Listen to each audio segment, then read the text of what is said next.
BFC film present.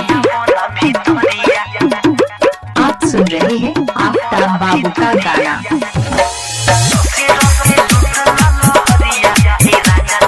DJ Mukesh Chakiya. Mobile number 81 046 99 894।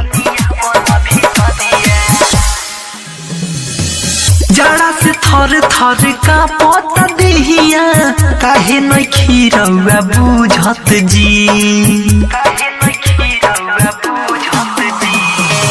पूरे पूरे रस से भरल बा जवनिया नइखे करौआ सुझत जी। हुने जने जाई राजा हेने तनियाई टूटता मोर शरीरिया ए राजा तनिया बना भितरिया रसे रसे लुटल लहरिया ए राजा तनिया बना भितरिया रसे रसे लुटल लहरिया ए राजा तनिया बना भितरिया। डीजे मुकेश आप सुन चकिया। रहे हैं आफ्ताब बाबू का गाना। Mobile number 81 046 99 894। डीजे आफ्ताब बाबू, पश्चिम टोला, डंगरावाल बाजार।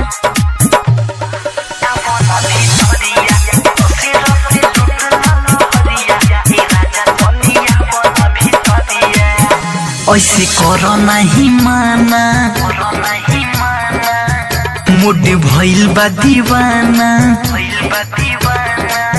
खोली चोली के रसरी राजा हमारा पफाना। ऐसे करो ना बहाना मुड भइल बा दीवाना खोली चोली के रसरी राजा हमारा पफाना। छोड़ा शरम तनी होखना गरम तनी लहे लहे दाब द कमरिया हे राजा तनिया बना भितरिया रसे रसे लुटल लहरिया हे राजा तनिया बना भितरिया रसे रसे लुटल लहरिया हे राजा तनिया बना भितरिया। डीजे आफ्ताब बाबू, मोबाइल नंबर 81 046 99 894। डीजे आफ्ताब बाबू, पश्चिम टोला, डंगरावाल बाजार। शैल प्रेमी हमर पिया तू बुतावो न दिया न तो बगले में सुतल जागे जाई मोर धिया। शैल प्रेमी हमर पिया तू बुतावो न दिया न तो बगले में सुतल जागे जाई मोर धिया।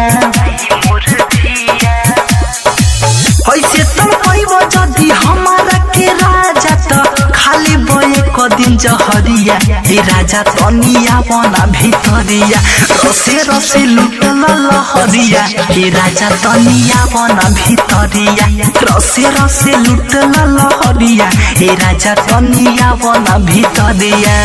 जड़ा से थर थर का पता देहिया काहे न खीरौआ बुझत जी।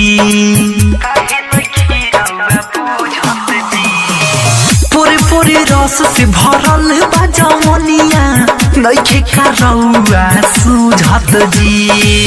हुने जने जाई राजा हेने तनियाई टूटता मोर शरीरिया हे राजा तनिया बना भितरिया रसे रसे लुटल लहरिया हे राजा तनिया बना भितरिया रसे रसे लुटल लहरिया हे राजा तनिया बना भितरिया।